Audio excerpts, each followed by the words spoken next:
శ్రీ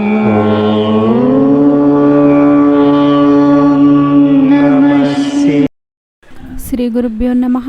శ్రీమాత్రే నమః. సోమవారము దీపావళి. ఆ రోజు ఏ వస్తువులను ఇంటి నుండి బయట పడేయడం వలన అమ్మవారికి కోపం వస్తుంది, ఇంకా దీపావళి రోజు ఏం చేస్తే లక్ష్మీ అమ్మవారి పూర్తి ఆశీర్వాదం లభించి ఇంట్లో అందరూ సుఖ సంతోషాలతో ఉంటారు. అమ్మవారి కృప ఉంటేనే మన ఇంట్లో ధనము, వైభవము, సుఖశాంతులు ఉంటాయి. ఇవన్నీ ఉండాలని ప్రతి ఒక్కరూ కోరుకుంటూనే ఉంటారు. మన ఇంట్లో దౌర్భాగ్యం ఉన్నట్లయితే దుఃఖం వస్తుంది. ఎంత ఎక్కువ కుదిరితే అంత ఎక్కువగా లక్ష్మీ అమ్మవారిని ప్రసన్నం చేసుకోవడానికి కొన్ని పరిహారాలను తప్పకుండా పాటించాలి. కొన్ని వస్తువులను ఇంటి నుండి బయట పడేయడం వలన దాని వలన అమ్మవారికి కోపం వస్తుంది. దీపావళికి మీ ఇల్లు అయితే శుభ్రం చేసుకోండి, కానీ ఈ వస్తువులను ఇంటి నుండి బయట పడేయకండి. ఈ వీడియోలో తెలుసుకోండి. అమ్మవారి పాదాలను దీపావళి కన్నా 5 రోజుల ముందు నుండే మీ సింహద్వారం వద్ద వేయడము ప్రారంభించండి. పాదాలు ఇంట్లోనికి వస్తున్నట్లుగా వేయాలి. ఇలా చేయడం వలన దీపావళి రోజు రాత్రి అమ్మవారు డైరెక్ట్గా మీ ఇంట్లోనికే వచ్చేస్తుంది, మీకు ఆశీర్వాదాన్ని ఇస్తుంది. దీపావళి రోజు వారి భక్తుల ఇంటిని తప్పకుండా కటాక్షిస్తుంది, వారి ఇంటిలో నివసిస్తుంది. అందువలన సింహద్వారానికి అమ్మవారికి స్వాగతం పలకడానికి మామిడాకుల తోరణాలు కట్టండి. మామిడాకులు ఇంకా అరిటాకులు అమ్మవారి రాక కోసము తప్పనిసరిగా కట్టాలి. మీరు నమ్మినా నమ్మకపోయినా లక్ష్మీ అమ్మవారు దీపావళి రోజు మన ఇంట్లోనికి వస్తుంది. మీరు అమ్మకి పూజలు చేసినా చెయ్యకపోయినా అమ్మ మాత్రము ఇంట్లోనికి వస్తుంది. మీరు పూజలు చెయ్యకపోతే ఆ ఇంటిలో నుండి వెనుతిరిగి వెళ్ళిపోతుంది. కొన్ని కారణాల వల్ల కూడా అమ్మ ఇంట్లో నిలబడదు. ఆ కారణాలేంటో మనము ఈ వీడియోలో తెలుసుకుందాము. మీ సింహద్వారం ఎదురుగా ఎప్పుడు చెప్పులు, తీసేసిన వస్త్రాలు, చీపురును కూడా, ఈ 3 వస్తువులను ఎప్పుడుగా సింహద్వారం ఎదురుగా ఉన్నట్లయితే లక్ష్మీ అమ్మవారు ఆ ఇంట్లోనికి ప్రవేశించదు. దీపావళి రోజు ఇంకా ఏం చేయకూడదు? సింహద్వారం ఎదురుగా చాలా శుభ్రంగా ఉండాలి. దీపావళి రోజు తోలుతో తయారు చేసిన వస్తువులను ఎవ్వరికి దానంగా ఇవ్వకండి. దాని వలన అమ్మవారికి కోపం వస్తుంది. అమ్మవారికి తెల్ల శంకు పుష్పాలు దొరికినట్లయితే వాటిలతో అమ్మవారిని పూజించినట్లయితే చాలా మంచి ఫలితాలు అనేవి వస్తాయి. గులాబీ పుష్పాలను అమ్మవారికి సమర్పించండి. కమల పుష్పాలతో అమ్మవారు చాలా ప్రసన్నత చెందుతుంది. కమల పుష్పాలను సమర్పించండి. దీపావళి రోజున భిక్షగాళ్ళు గుమ్మంలోనికి వచ్చినట్లయితే ఖాళీ చేతులతో పంపించకండి.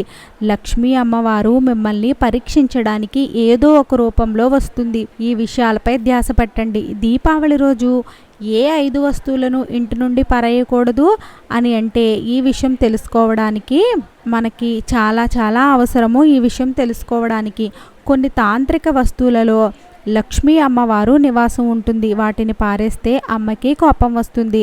లక్ష్మీ అమ్మవారు చంచల స్వభావి. ఆమె ఒకే చోట స్థిరంగా నిలబడదు.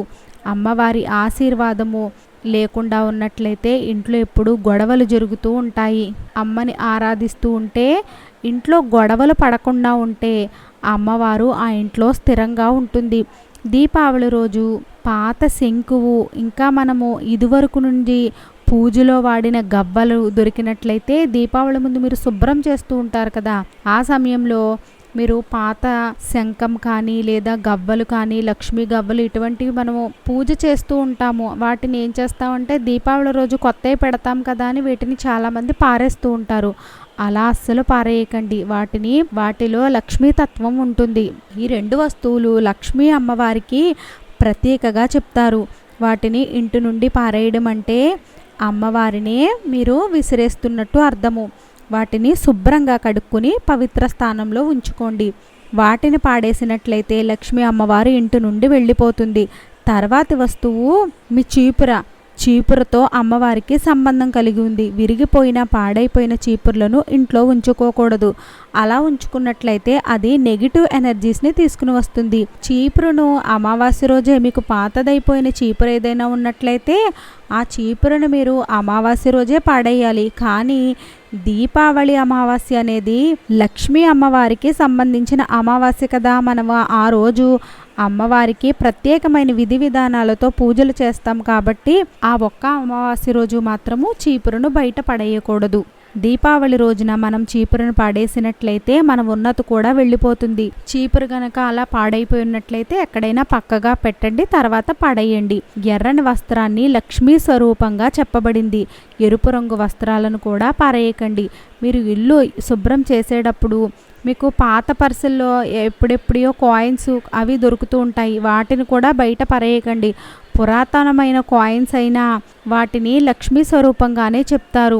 ఎంత నోట్లు ఉన్నా కాయిన్స్ ఉన్నా వాటన్నింటినీ కూడా లక్ష్మీ స్వరూపంగానే చెప్పారు. వాటిని ఇంటిలో నుండి పడేయడం అంటే అమ్మవారిని విసిరేస్తున్నట్లే. తరువాతి వస్తువు నెమలి ఈకలు. దీపావళి ముందు ఇల్లును శుభ్రం చేస్తుంటే నెమలి ఈకలు దొరికినట్లయితే అది చాలా శుభప్రదంగా చెప్తారు. నెమలి ఈకలు శ్రీహరి అవతారమైన శ్రీకృష్ణునికి చాలా ప్రియమైనవి. నెమలి ఈకలను మరిచిపోయి కూడా చెత్తలో వేయకండి. ఇంట్లో నెమలి ఈకలు ఉండడము ఇంట్లోనికి లాభాలను తీసుకుని వస్తుంది. ఈ నెమలి ఈకలను మీ ఇంట్లో ఉత్తర దిశలో అతికించండి. ఉత్తర దిశను ధనానికి దేవత అయిన కుబేరుని దిశగా చెప్తారు. నెమలి ఈక దొరికితే పరేయకండి, ఇంకా ప్రయత్నం చేయండి నెమలి ఈకలు ఇంటికి కొని తెచ్చుకోవడానికి.